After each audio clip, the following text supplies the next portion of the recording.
Refraction of light. What is the definition of refraction of light? कोण सांगतंय मला refraction of लाईटची definition? Aniket. Light changes its direction when going from one transparent medium to another transparent medium is called reflection of light. Correct. From girls. Light changes its direction while going through one transparent medium to another transparent medium is called as refraction of light. Yes. Refraction of light means what? Whenever light enters from one transparent medium to another transparent medium, then it changes its direction. Simple. Light ज्यावेळी एका मीडियममधून दुसऱ्या मीडियममध्ये जात असते त्यावेळी ती काय करते? डायरेक्शन चेंज करते. आणि याच्यासाठी आपल्याकडे दोन ॲक्टिव्हिटी आहेत, activity number 1, activity number 2. So previous लेक्चरमध्ये आपण पाहिलं ॲक्टिव्हिटी नंबर 2 की 5 रुपीज कॉईन जो अगोदर डब्यामध्ये ठेवल्यानंतर आपण थोडंसं दूर गेल्यानंतर आपल्याला तो दिसत नव्हता, परंतु ज्यावेळी आपण पाणी ॲड केलं तिथं तर आपल्याला तो कॉईन सगळ्यांना दिसला, हो की नाही? इथपर्यंत आपण आलो होतो. आता आपण या लेक्चरमध्ये काय पाहणार आहे की ॲक्टिव्हिटी नंबर 1. ॲक्टिव्हिटी नंबर 1 मध्ये काय काय आपल्याला साहित्य लागणार आहे ते पहा. Take a transparent glass and fill it with water. आपल्याला काय करायचं आहे की या ॲक्टिव्हिटीसाठी ग्लास घ्यायचा आहे जो ट्रान्सपरंट असला पाहिजे. आता तुम्ही बघू शकता हा ग्लास ट्रान्सपरंट आहे का नाही? कसं ओळखणार? तर त्याच्यात एखादी वस्तू ठेवल्यानंतर ती दिसली पाहिजे आपल्याला. पेन ठेवला मी, दिसतोय? Yes, this is a transparent glass. आणि नंतर काय करायचं आहे की dip some portion of pencil vertically in water. त्या ग्लासमध्ये काय करायचं आहे? पाणी ओतायचं आहे, पाण्याने ग्लास भरून घ्यायचं आहे. आता मी काय करतो की या ग्लासमध्ये पाणी पूर्णपणे भरतोय. ठीक आहे.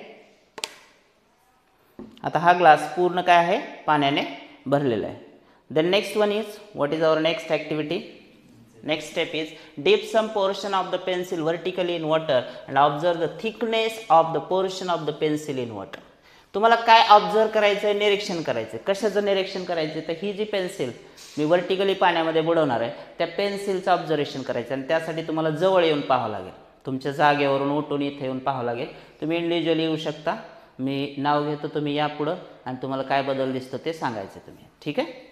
आता ज्यावेळी मी पेन्सिल बुडवणार आहे त्यावेळी तुम्हाला चेंज काय दिसतो ते सांगायचं. कोण येतं? या कोणीतरी एक जण. का जागेवरून दिसू शकतं तुम्हाला? जागेवरून पण पाहू शकता तुम्ही. चलो आपण बघूया. पहा, समोर आलात तर बरं होईल माझ्या मते. या अनिकेत, चल समोरून पाहायचं आहे, फ्रंट साईड. आता हा पेन्सिलचा पोर्शन मी बुडवलेला आहे पाण्यामध्ये. खाली वाकून बघ जरा, काय चेंज दिसतोय? तू समोर जवळ येऊन बघ ना, जवळ जवळ येऊन बघ. हां, कुठून पण, तिकडल्या साईडने इकडल्या साईडने काहीतरी बदल दिसेल तुला. वरची साईड लहान दिसते आणि खालची साईड मोठी दिसते. नक्की दाखवा कॅमेरामन, जवळ येऊन दाखवा. तुम्हाला पण दिसलं पाहिजे ते कॅमेऱ्यात. नाही, खालच्या बाजूने, त्याच्या अँगलने. सो वरची पोर्शन काय आहे पेन्सिलची? थोडीशी पातळ आहे आणि खालची कशी आहे? थिकनेस जास्त आहे, जाड आहे. कन्फर्म आहे? नक्की. चलो अजून कोण येते? चला या विशाखा ये. स्वतः बघा तुम्ही. पेन्सिल पाण्यातली जी आहे ती जाड दिसेल तुम्हाला आणि पाण्याच्या वरची जी पेन्सिल आहे ती कशी दिसते? पाण्याच्या वरची पेन्सिल अशी पाण्याच्या वरची स्ट्रेट दिसते आणि खालची अशी हलल्याला दिसते. बरं, म्हणजे तुकडे पण दिसत आहेत त्याचे. ओके, स्ट्रेट असेल आणि जाड दिसते का नाही? दिसते. अजून कोणाकोणाला बघायचं आहे? कोणाला बघायचं? चला या पुढे. तुम्ही स्वतः बघा ना, ऑब्झर्व करा. काय त्याला तुम्ही असं बघितलं तरी लक्षात येईल तुमच्या की पाण्यातली पेन्सिल कशी आहे? जाड दिसते. आता पहा दुसरी साईड. आता मी ह्याला तिरकस करतोय पेन्सिलला. आता काय दिसतंय सांगा? ऑब्झर्व करा.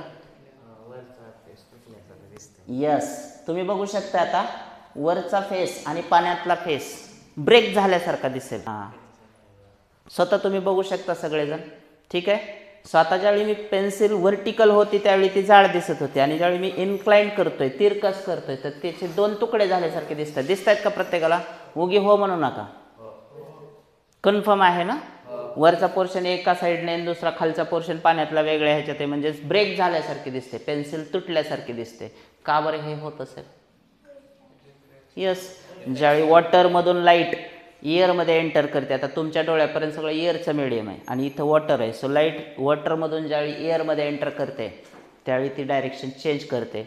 म्हणजेच लाईटचं काय होतं आहे, रिफ्रॅक्शन होतं आहे. आणि त्यामुळंच आपल्याला पेन्सिल एकतर जाड दिसते पाण्यातली, वरची जी आहे ती पातळ दिसते. आणि दुसरी महत्त्वाची गोष्ट, जर ती इन्क्लाइंड केली म्हणजे तिरकस केली पेन्सिल तर तुम्हाला त्याचे तुकडे झालेले पण दिसत आहेत.